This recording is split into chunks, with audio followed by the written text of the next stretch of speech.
when it comes to risk management, you got to leave your ego at the door. Bring your experience with you because your experience is really going to help out. But understand that you don't have all the answers. Welcome to the Disgruntled PM podcast, your weekly therapy session for the chaotic world of project management, transforming daily frustrations into real action. Welcome, everybody. I'm Trevor, the Disgruntled PM, joined today by the man that I met 5 minutes ago, and I'm already a little bit mad at him because he's got a better beard than me, Russ Parker. So why don't you introduce yourself to the audience that doesn't know who you are, Russ? I'm Russ Parker. I go by the nickname, the Bearded Risk PM, so I like to embrace the beard. My wife told me to do that. No, I'm Russ, though. I am a retired U.S. Marine turned project manager who fell in love with risk management, and I own 44 Risk PM, where I teach, coach, and mentor aspiring project managers and risk managers what they need to know.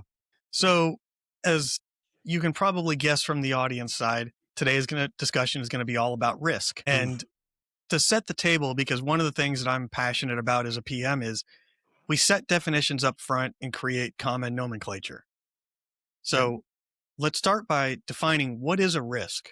See, that's the fun part. And that's something I love to talk about because there's always the textbook definition of risk is a positive or negative impact on your project. But, risk at the end of the day, it is uncertainty.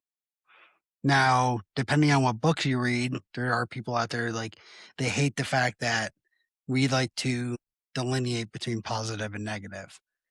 But uncertainty goes both directions. So obviously, you can have opportunities. You can have threats that happen.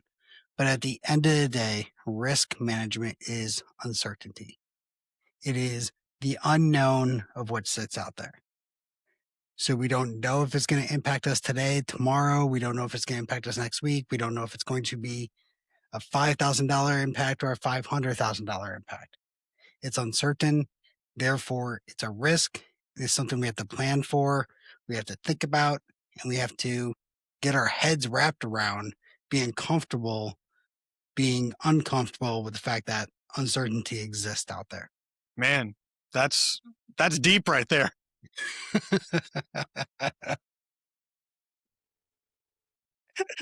Really? I thought you just made that up yesterday and you just became the risk guy. Yeah, no, I abnormally think about this topic. So yeah, I think we all do. I think that goes with the prior job. Exactly. And that's where a lot of people don't realize, my whole risk thing comes from the military. It all goes back to being a second lieutenant and getting in trouble. It's really what it goes down to. That's what started my risk management journey.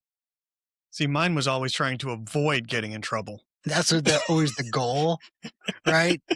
Me, it was, I'll just tell the whole story here because it's a fun story. A lot of people have probably heard it already. Second lieutenant, I'm overworked. It's the height of Afghanistan, 2010, 11, 12 timeframe. My unit, we're on the hook, so we're up to deploy. I am sitting at the regimental level as a second lieutenant. I am a platoon commander, but I'm also the regimental motor transport officer. At the time, there's 3 regiments in the Marine Corps in Camp Lejeune. 2 of them are deployed. We're the one back, but we're next in line to deploy. So that means we have 9 battalions underneath us that I'm supporting who are deploying. Well, what I'm just trying to say is I was busy. Okay, well, I was going to say, for clarification, how many people are in a battalion to give the audience some clarity on what your level these are 200 to 300 Marines in each battalion. And so my job was supporting the transportation side of each one of them.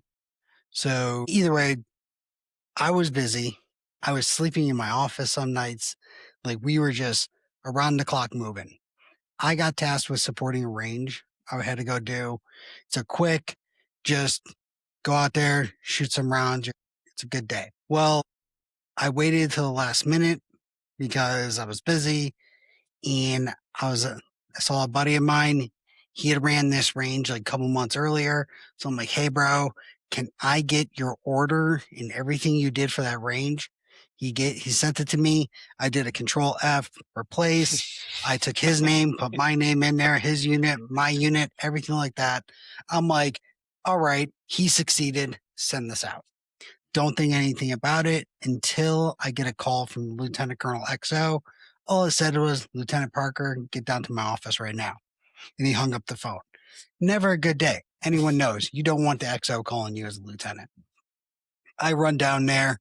Sure enough, he is into that order. And I'm like, what is going on? Eventually he just looks at me and goes, Russ, you didn't write this, did you? And I'm like, I no, sir. I'm like, how'd you guess? Type deal. And he goes, well, here's the fun part. And he brought up the risk management section. Now, what surprises a lot of people at this point is that we do a risk management section in our, training orders and our You operation do a risk orders. assessment for everything. And in there, it talked about heat mitigation. So when someone we're going to have extra water out there. We're going to have all this other stuff, which is cool. But my range was in December. It was freezing cold. It actually snowed in North Carolina that week. And so, he said something to me that just stuck with me and it has been along the way. One of the things he said was about being proactive vice reactive, which is now a motto that I keep with my company, being proactive over reactive. But he basically said to me, how can I trust you with your platoon in Afghanistan next year if I can't even trust you to do this simple range and do your job, which is to plan the risks? And that started the risk management journey for me as I realized that my job was to focus on the risk. I had Marines that could do all types of different stuff. My job, what are we looking at? What are our threats? What are our opportunities? And how can we capitalize on either one of them? And that's where I'm at today. And that's how I got out of the Marine Corps, got into project management. First time we talked about risk management, I was like, I love this. Got the RMP, and here we are today. So I want to back up for a minute because, like I said, we set the table for common terms that we're going to be using throughout the rest of this episode. Can you also define what the difference is between a risk and an issue? Yes. A risk is the uncertainty. It is, again, what might happen. An issue happened. You can't get away from it. It is something that's in front of you. You have to take care of it at this point. It's really what it comes down to. Okay. I just want to make sure we baseline what the terms are going to be as we use them throughout the show. Yeah. So let's start off with, you talked about risk mitigation and uncertainty, and I like to share personal stories on the show. And, last night we had a storm come through here in Kentucky and I was supposed to record with you today. What did I do to help mitigate the risk of you showing up and me not? You sent me a message. Exactly. And then what did I do? And then this morning, when I still had power and the storm was gone, sent you another message saying, hey, we're still on. Now, you did not reply to that message to let me know you got it, but I assumed, sorry, but I assumed but when we talk about risk versus issue, I wanted to highlight that as a real world example, just means nothing in the grand scheme of things, but for the audience, understanding that uncertainty occurred last night and then it turned from a risk to a non-issue. And then we moved on and now we're recording. Mm-hmm. Yeah, example, again, just like you, example from you was it just last week? And, one of the things, because I think about this, I think about what happens if I lose power, if I lose internet, what do I do? Because I work from home. So I'm at this house and I'm doing all these things. And last week I'm sitting here, I'm working. Next thing you know, pings up that I'm offline. I'm like, what's going on? Click in there. It's like, hey, connect. I'm like, what in the world? Walk, my router's sitting right on the other side of this wall. Go over there. Sure enough, it's blinking red. As soon as I saw the red, it clicked in my head. There's contractors working outside. I ran over to the window. Sure enough, I saw a guy with a shovel over near where my internet. I was like, the guy just cut my So I ran back in here, picked up my phone. I already had Hotspot. it preset for hotspot, hit the hotspot, got back into the meeting that I was actually in, which was a pretty heated meeting with some people, got back into the call. Everything was good. And it all comes down to it was a risk in my book of like, what happens if my internet goes out? VPN is set up. It's already pre-programmed in my computer. So that way all I had to do is click on it, go to Russ's iPhone, click on it, and we're good. And it wasn't like I had to be like, oh no, I don't have internet, blah, blah, blah. While at the same time, I went through, contacted AT&T. 3 hours later, they had someone out here. An hour later, he had it all fixed. So within 4 hours of it cutting off, I was right back online. Everything was good. But like you said, like it was a risk, turned into an issue, but I already had a plan for it. So therefore, there was nothing to really worry about. And that's, I think, the key that a lot of people forget about project management or project risk management is that it's all about just looking at that. What are the things that could go wrong? And what are you going to do about it? Now, our goal is to set the triggers. So that way, a trigger being an identification that the risk is about to happen. So if I'd been working at the window and I saw the guy out with the shovel, I could have been like, oh no, he's near the internet line. And I could have ran downstairs, warned him, and I could have tried to stop that issue from ever happening. Or as our situation happened, it turned into an issue, had a response plan put together, kept myself going along the route, never really impeded timelines, never impeded budgets, never impeded everything because it was already planned and set aside. You missed about 5 minutes of a meeting. Yeah, and I missed about 5 minutes of a meeting. Yeah. And while we're on this topic, one of the things that my wife has gotten very paranoid about end of days type things. And my job is power management. So, I've got 2 solar generators for backups because I don't believe in gas generators. And I realized that I have a desktop computer. I have a desktop Mac. I don't have a laptop. So whenever we lose power, my Mac shuts off like that. Blink of an eye, it's done. It's off. What happens if I've got stuff open that's not saved? So I went out and bought a UPS over the weekend and, consulted a few people, went out and bought it. And just now, like last night when the storm came through, I had already shut my computer down because my kids were sleeping and all that. But now when there's power goes out, I have a plan. I can still work. I can still get things done. And then if I need to, switch over to my phone or hotspot to my iPad or whatever else it may be. But it's that risk mitigation strategies, these risk mitigation strategies that we don't think of in real life, never mind in our projects.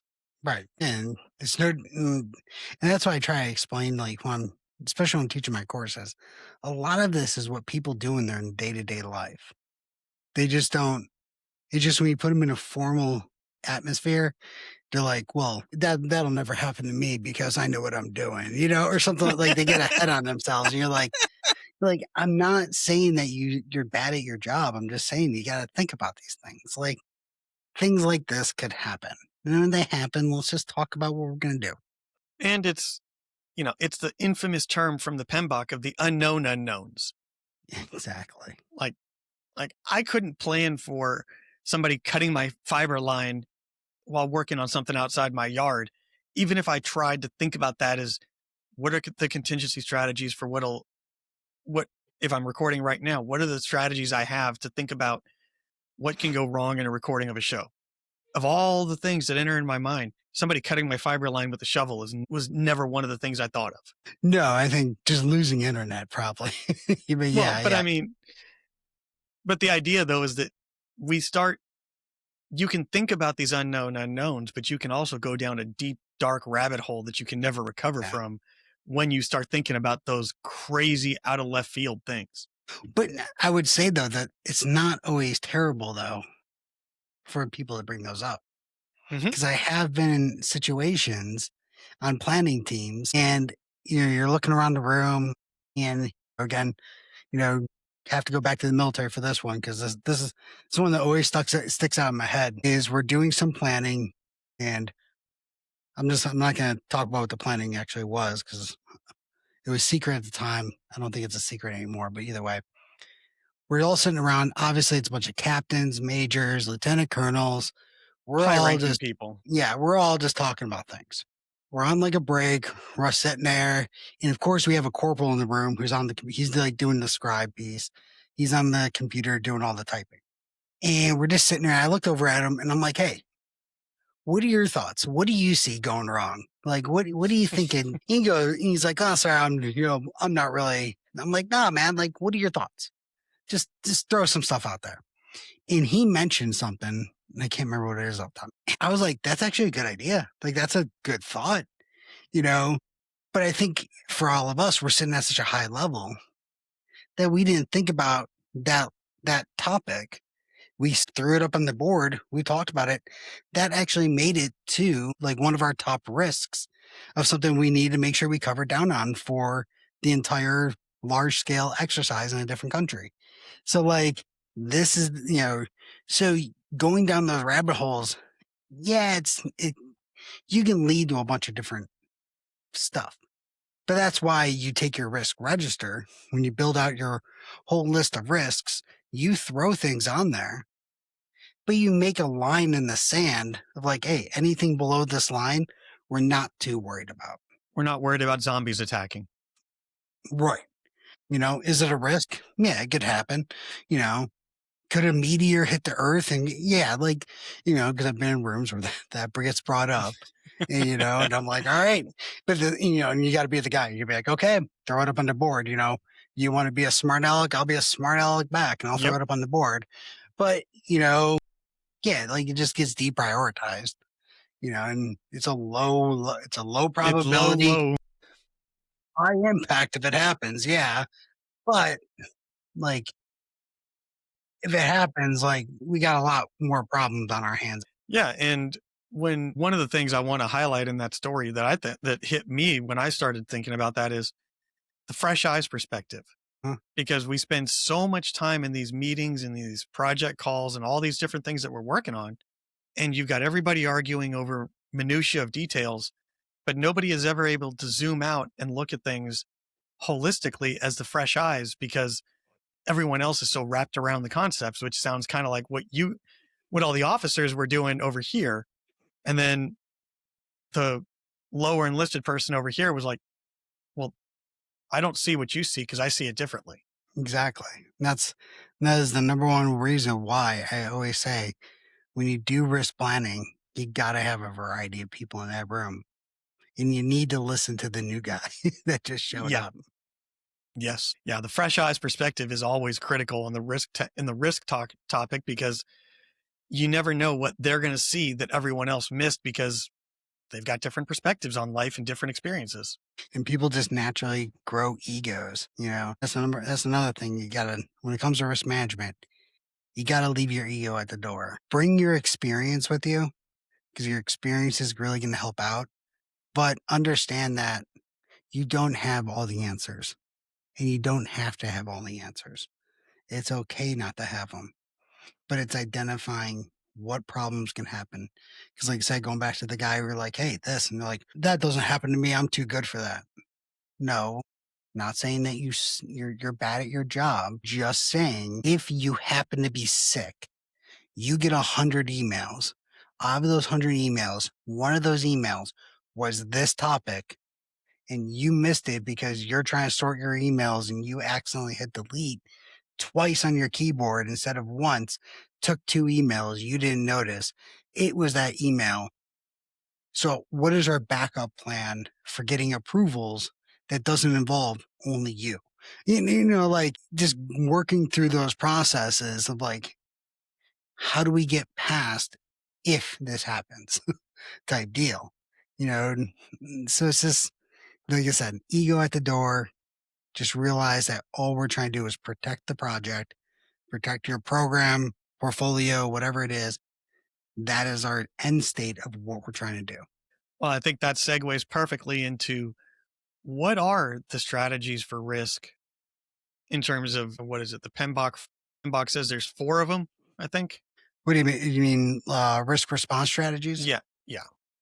Yeah. I mean, well, it depends. Like, you got threats and opportunities. So, what are you going to do? Are you going to avoid them? You're going to just skirt around, go around. You're going to mitigate. You can actually do some actions with it. Are you going to accept it? Just be like, hey, if the meteor happens, the meteor is going to happen. Let's just go with it. Are you going to transfer it, which is, the insurance way of doing things, which is funny. I actually saw someone the other day that said they've never actually seen someone transfer something. And I was like, I'm like, that's my I think favorite strategy. yeah, I think we do that. And, it's not always just the insurance, like we transfer things in different ways. But Hiring a consultant or yeah. a contractor, something like that, that's transferring the risk right there because now you've offloaded that from your team to somebody else. hmm So yes, I mean, you got, like I tell people all the time, like academically, understanding the response strategies are one thing. At the end of the day, it's just taking the right actions for your risk and understanding that each risk can have multiple response strategies. You want to have a primary, but I always say you probably want to have a secondary too, because there's also, you got the whole primary, secondary risks, right? So it's always good to have a plan and a backup plan. Primary, alternate, contingency, and emergency. Yeah, exactly. Tertiary, what I always call it. I realize in the civilian world, we don't use the word tertiary as much, but yeah, secondary Well, and depends backup. on the room you're in. Some people like to sound smart. Yeah, exactly. The rooms I'm in, usually I'm the dumbest person in the room. Oh, I definitely am. I'm a Yeah. Marine. Yeah. I always like to say I'm the dumbest person in the room, especially with project meetings, because I say my expertise is in project management. I'm the dumbest person in this room because everyone else is contributing something. I'm just there to make sure we get it all done. Yes. When I got into tech, those guys, they would go on conversations and I'd just be sitting there like, can someone explain to me what we're talking about right now? Like, you guys got me, man. I mean, Exactly. the day I left a meeting one time and I was like, I know what we talked about. I felt pretty good about myself. But then someone asked me a random question. I'm like, not tracking that one. What is that term? So And then you use the term flux capacitor in your answer and wait for someone to respond. sadly, the people I talked to, they couldn't use that term. But they would probably turn that on me. They'd be like, no, there is the flux capacitor. It actually is a part of your computer. And I'd be like, it is? Man, I always No, thought I that was a joke. would be saying, of course it is. Of course it is. Like, huh? Yeah. I mean, and while we're on the topic of risk, I'll reference a post that I made a couple weeks ago about how Pablo Escobar was the ultimate risk manager because, I like that one. well, Why is that? because it's been said that he accounted in his financial accounting for 10% of his cash revenue to be waste because he buried his money all over the globe in all random places. He had so much cash on hand that he knew money was going to be molded, rodents would eat it, or he would just forget where he buried it. So he accounted for 10% shrinkage right off the top before he did anything else. Okay. I like the whole completely different ways. I saw risk management within a television show. And I made a post on this. I actually did a YouTube video on it. Is Loki. I was rewatching Loki Okay. and I'm like, and the whole show to me was just one big understanding of risk management in a completely different way. Like my wife, she completely called me a nerd. And she's like, you need to like stop for a couple minutes. Cause like I said, I think cause I do all this now, like I think about it in different ways. But yeah, just like, you have the timeline and then when things happen, it branches. Mm-hmm. That's when your risks become issues. They start creating and where they go through and they just start zapping and getting rid of people, right? That was their risk response, but they only used one risk response. Like I said, you got to have multiple options here. So if they had actually taken different options, which at the end was what Loki actually ended up doing, he took a different response. Let's just all go through and zap it. I can't remember the term off the top of my head now, but yeah, but I was like, this show is just, it is a risk management case study. Spoiler alert there. Yeah, sorry. I mean, if you haven't seen it by now, like, come on, it's been out for a couple years. Yeah. I was only watching it again because I've been watching all the Marvel movies with my 6-year-old, and I got to rewatch some of these to make sure that I can actually watch it with them. Like some of the new ones, I'm like, not gonna. He's not ready for those. Yeah, that's a whole nother bucket is watching stuff before your kids do. My kids are watching the Mighty Morphin Power Rangers from the 90s. I got mine into not the Power Rangers. What was the one I got them into? And they were loving it. Teenage Mutant Ninja Turtles. Yes. I had them watching the old school Turtles, and they were loving it, and it was great. I would sit there and make some popcorn, just watch the Turtles with them. Yeah, and it's always amazing how many kids played high school kids in shows that were in their 20s. Oh yeah, yeah. Like you look back now, you're like, how did we even think that that person was high school? Like, Yeah. Yeah.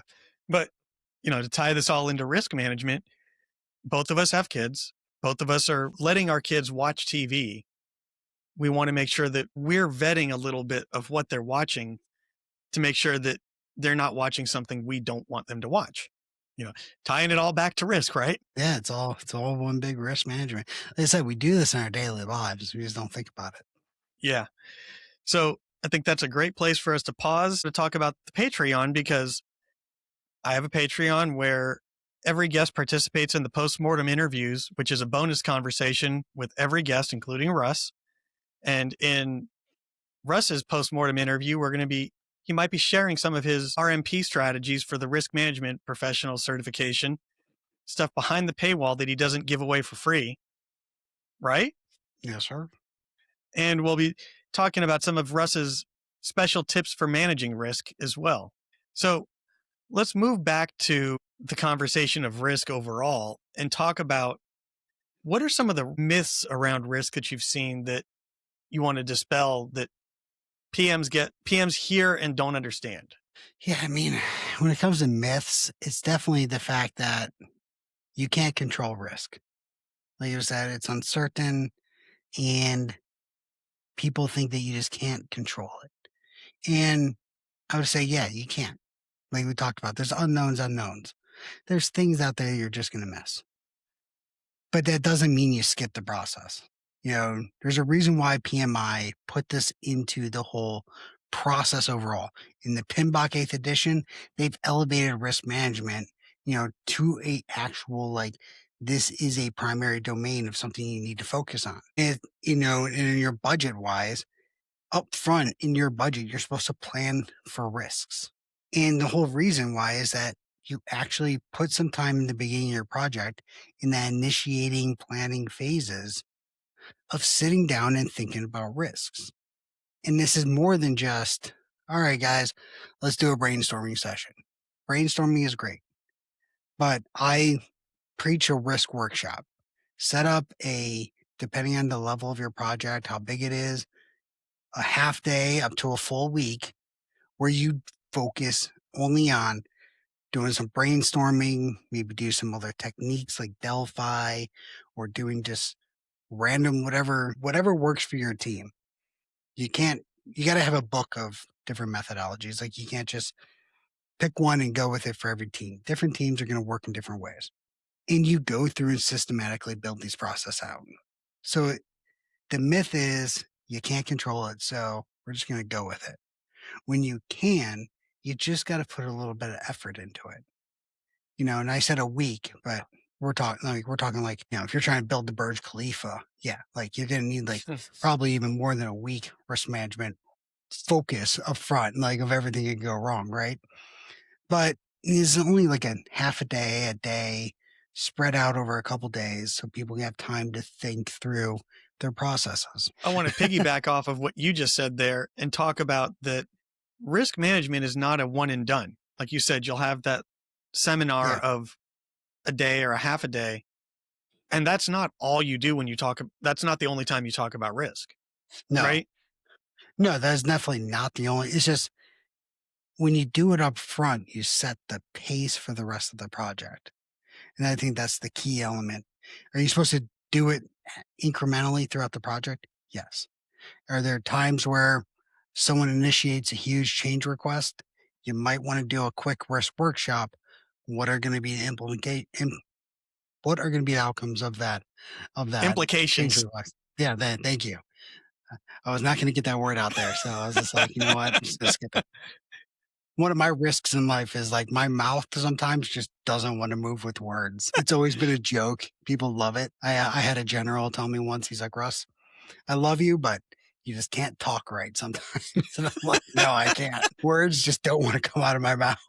Well, and to that point, though, I think that, tying it to a risk is you mitigate that by using smaller words. You don't try and sound smarter than you think you are, to use big words to make people make it sound like you're smarter. You just dumb it down a little bit and use words that work with your brain. Or you just make things up and then you just roll with it. That's why I Yeah. did. We were briefing on a country in Africa one time, and I could not say the name of the cities. And I was just saying them wrong, but I committed to it for like a 15-minute presentation, to the point where like I guess there's people in the room like, is that how you actually say it? Am I been saying it wrong? Because I was just like, I'm rolling with this right now, and I'm just going to keep saying it the same way. Yeah, I've been in meetings before where somebody points out a typo or something wrong with the presentation, and I just go, "Hey, I'm glad you spotted that, because that shows you were paying attention." When really I typed it in wrong too fast, because I was as I know you're a fellow PM, so this has never happened to you before, but updating a presentation at the very last minute before you go in to pitch it. Or while you're in the room and the guy next to you is briefing and you have it on SharePoint, and you're updating your slide, and you're like, okay, okay, okay. You're like, oh no. And you delete the person that's presenting slide. Or you're trying to give them like keep going. Yeah, none of this has happened to any of us before, No, right? no, never. I've just seen that. I've heard about that happening from other people. Yes, I'm always studious. I always update my slides the night prior. I update them the week prior, because there's no way there's stale data a week prior, right? Nah, that's true. Never. No. Information stays the same.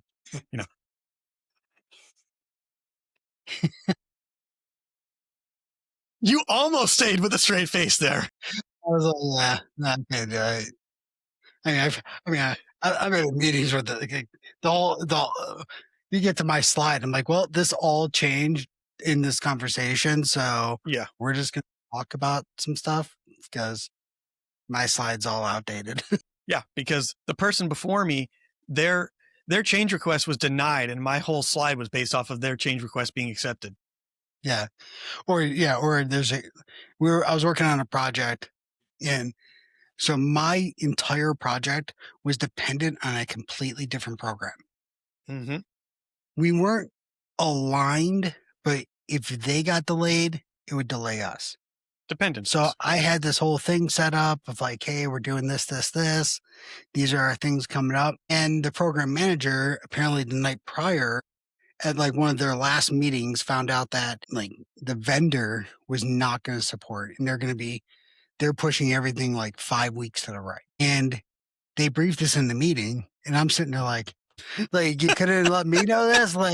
So it gets to me, and I'm like, hey guys, like they're going 5 weeks to the right, so I assume I'm moving 5 weeks to the right. I don't know. I haven't had time to actually digest this information yet, but this is what I was going to tell you, which apparently is not very valid right now. So yeah, so that was a fun one. If they're going 5 weeks to the right, then that means you're going 7, right? Yeah, and it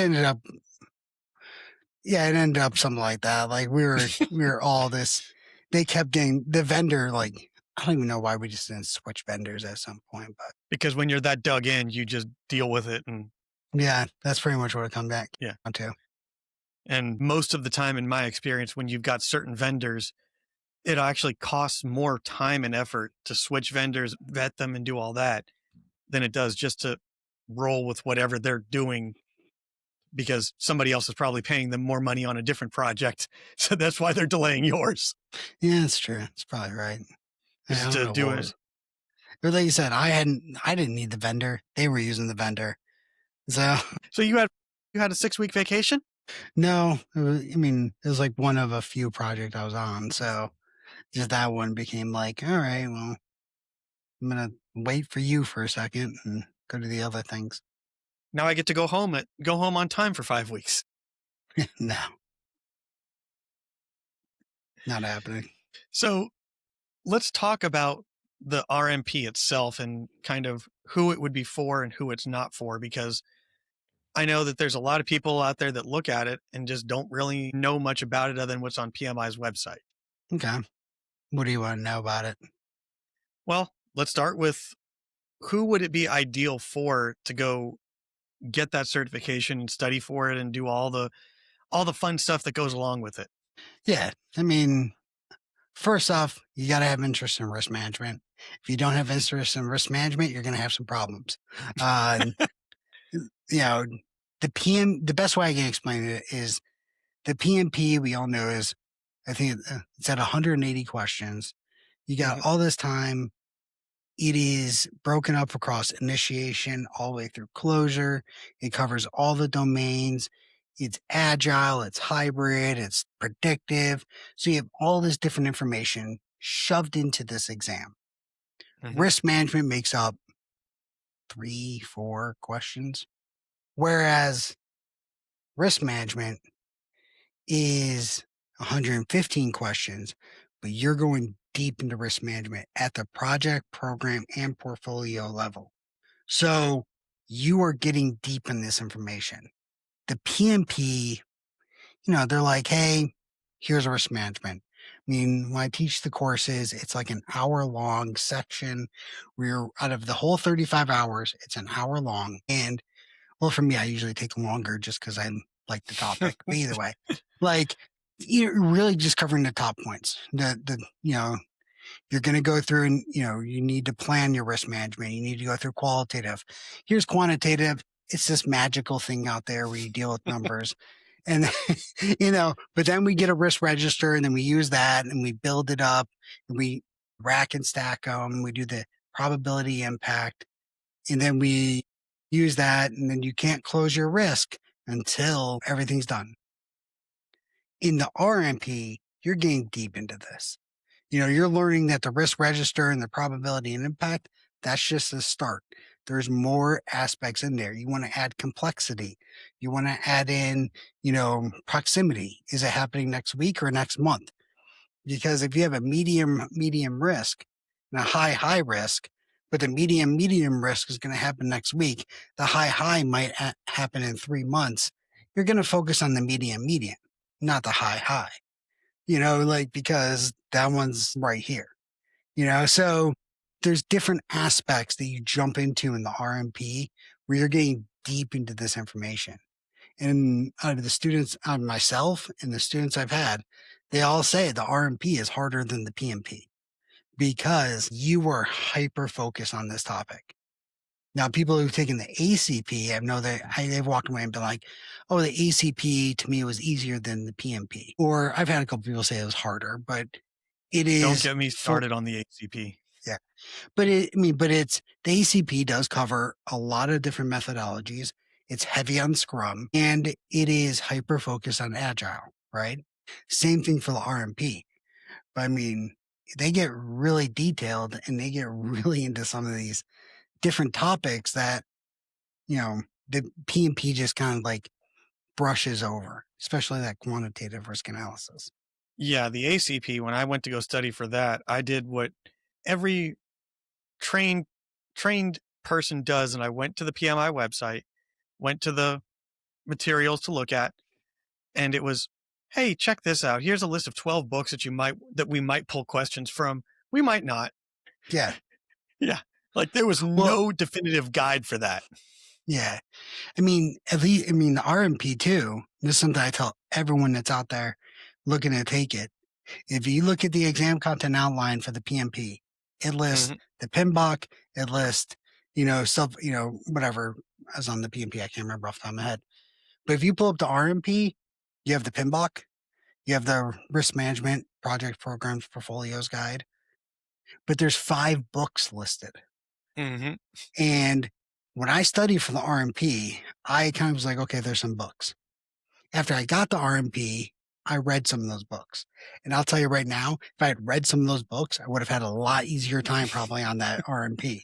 So I always tell people, I'm like, there's a couple of books that you just definitely want to pick up because they're like, the books just explain it so much. The authors explain it in a very well thought out way. I mean, these are some pretty thick books. They're, the one I bought on audiobook and I only made it through like the first chapter. And even I was like, oh man, like I can't drive and listen to this at the same time. Like this is rough. So I told them, don't get the audiobooks on these ones. They'll put you to sleep. But, I got the books right back here and I flip through them all the time, especially when I'm getting ready for a class or if I'm just thinking about an idea. I go through those because they're phenomenal books. But like, Yeah, and I think that that's the key right there. And it sounds like that's kind of the difference between passing the exam and actually understanding the material. exactly. Because I know that's a relatively hot button topic in the community, and I don't want to go too deep into it, but it is a question that a lot of people ask with certifications of any type is, are you passing the exam or are you actually learning it to understand it? Exactly. I think the RMP, if you don't understand it, you're gonna have a lot more problems. Yeah, especially when you're the person that they're looking to for the risk management side, and you're like, I think I read this in a book somewhere, and you Yeah. combine three different books theories into one theory that is completely wrong. So now is the time where we get to the personalized question that I have for every guest, and that is personalized to your personality or tailored to your personality. Because what fun is it if I can't catch you off guard a little bit? Yeah. Let's see what you got here. I want to hear what is one risk in your personal life, no professional stories allowed, that you planned for, you had all the strategies that you could think of, and it still became an issue and blew up in your face. Oh, that's easy. That's the easy one. This is about 2 years ago. So we made a decision. So I got in the military. We moved to New Jersey, and we got up there. We were closer to my wife's family, and we did one winter. So backstory from that is we lived in 29 Palms, California, which is the desert of Mhm. California. Then we moved to the country of Bahrain. We were there for 2 years. Then I went to Las Vegas, and that's where I retired out of was the Las Vegas area. So then we moved to New Jersey.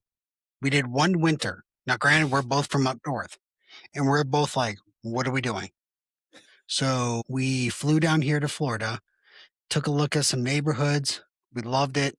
So went back north, made a plan, getting a house, all these different aspects, all these different things. So packed up the apartment in New Jersey, grabbed a U-Haul.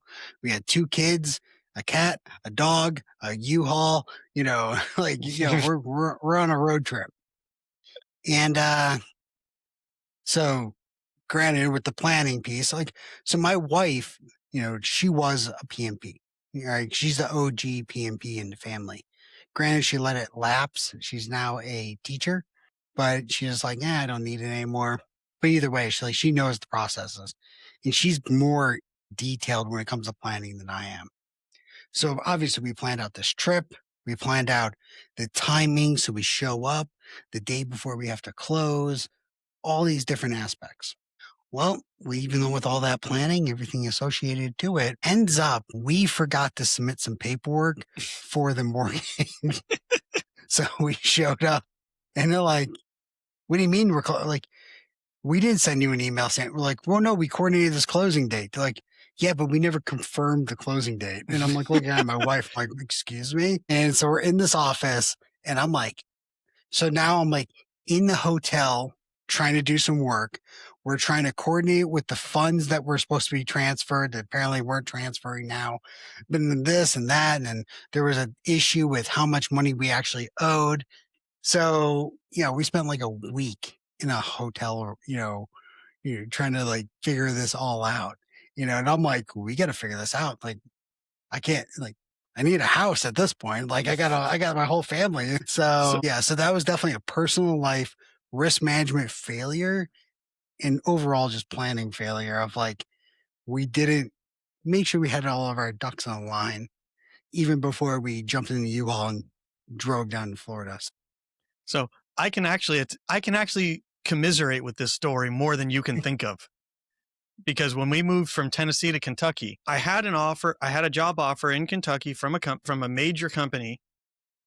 Had the offer letter and everything, but in small print at the bottom it said contingent upon my security clearance because they were sponsoring my clearance. And I'm on the phone with the mortgage people and they're saying that they can't approve the VA loan until I actually have a start date. And I can't get a start date until I have a provisional clearance. And and it takes months to get a security clearance. So meanwhile, we've got a closing date on our house to sell it. We've got a closing date scheduled for the day after that same day. We're closing on 2 houses. We're selling one and buying the new one. Up until the last minute, we're still figuring out, what do we do here? Are we closing or are we not? We get down here. We wind up having to make a deal where we rented the house that we were moving into for 2 months for them to figure out the whole mortgage situation. And when we got down here, the house was disgusting. We had to pay, I don't even remember how much money to have somebody clean it because my wife wouldn't even stay in the house. Oh, wow. It was bad. Oh, wow. That's rough. And it took us 2 months to figure out. The idea, though, is both of us had plans. Both of us had everything in our minds that we could have thought of, except for those unknown unknowns. Oh, yeah. And you can't plan for that, no matter how much you plan. Sadly, no. But that's the fun part about it. I think that's what makes That's a choice of words. it stresses us out, but that is why people pay project managers. They pay us to be the ones when problems arise. We put this whole process together and we go, all right, this is happening. Let's sit down. Let's think through it. Mm-hmm. Can't be the ones freaking out. You got to be the ones that are calm, collected, and like, let's do it. But again, it's not an excuse to skip the risk planning to make yourself valuable for when problems show up. Let's try to avoid the problems up front. To that point, I once heard Evan Hafer, who's the CEO of Black Rifle Coffee, say this, that he was told this by somebody else in special operations, that attitude is more infectious than the flu. And as a leader, if you're not exuding what you want your team to exude, you can't expect them to follow something that you're not demonstrating yourself. No, yeah, totally. I agree with that one. If you're the one that's calm, cool, and collected, even the most stressed out person is going to look at you and go, he's not worried, so why should I be? But if you're sitting there running around frantically hopped up on energy drinks going crazy, what do you think your team's going to do? Yeah, they're going to start freaking out themselves. Exactly. So now is the time when I'm going to hand the floor over to you. Tell the audience where they can find you, how you want them to engage with your content and everything you're putting out. Yeah, and you can find me at 44riskpm.com. The website's going through a complete refresh right now, so hopefully in about end of April, you'll look a lot nicer. But or you can find me at the Bearded Risk PM on YouTube and Russ Parker over on YouTube or LinkedIn. Those are the 3 options, 3 easiest places to get a hold of me. And I'll have links in the show notes for all of those. And his YouTube channel is definitely good to watch. I'm a subscriber. I'm glad. I'm learning how to do it. It's a lot more than I thought it would be. It's embarrassing to watch the older videos as I've been learning this more and more. Yeah. Try watching some of I've got this habit of, I record a show, I'll do the editing, I'll do the whatever I need to do for post-production work, and I never watch it. Never rewatch anything I do. I'm probably right there with you. Just because as soon as I start rewatching it or I watch it all the way through, I'm going to be sitting there spending forever analyzing details and trying to figure out how to change this, tweak that, make that transition a little bit better. I'm like, nope, just let it go. And the content should speak for itself more than the production value. Exactly.